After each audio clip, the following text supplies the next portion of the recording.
Hello guys, pag-usapan lang natin si Catherine Bernardo at Mayor Mark Alcala. Ayon kasi sa balita, lagot na. Catherine Bernardo laging kasama ang jowa niyang mayor. Walang iba kundi si Mayor Mark Alcala. Ayon umano sa karagdagan bali-balita, kalat sa social media ang mga larawan ni Catherine Bernardo at Lucena City Mayor Mark Alcala matapos silang namataan sa power plant mall sa Makati City noong Sabado, Enero 31. At kahit nakapisma sina Catherine Bernardo at Mayor Mark Alcala, hindi pa rin naiwasan makilala ang aktres dahil bihira silang makita na magkasama sa publiko.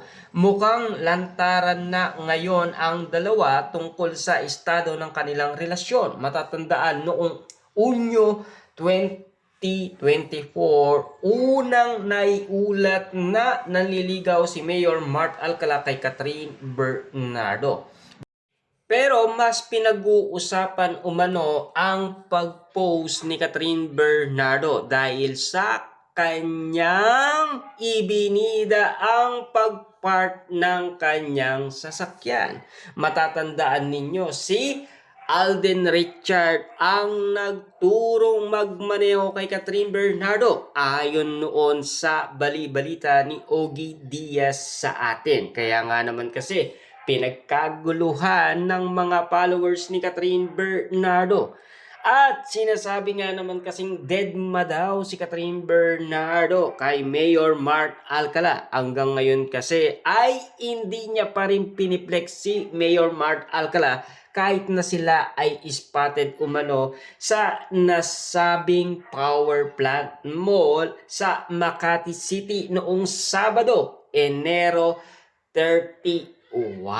Yan kasi ang mga napapag-usapan. Pero ayon sa bali-balita at kahit naka-face mask si Catherine Bernardo at Mayor Mark Alcala, hindi nila maiwasan hindi makilala ang aktres na si Catherine Bernardo dahil bihira nga naman silang magkita na magkasama sa publiko. Pero ayon kay Christopher Min, lagi daw silang magkasama, 'di ba? Kaya nga naman kasi ang sinasabi ng mga netizens, 'di ba?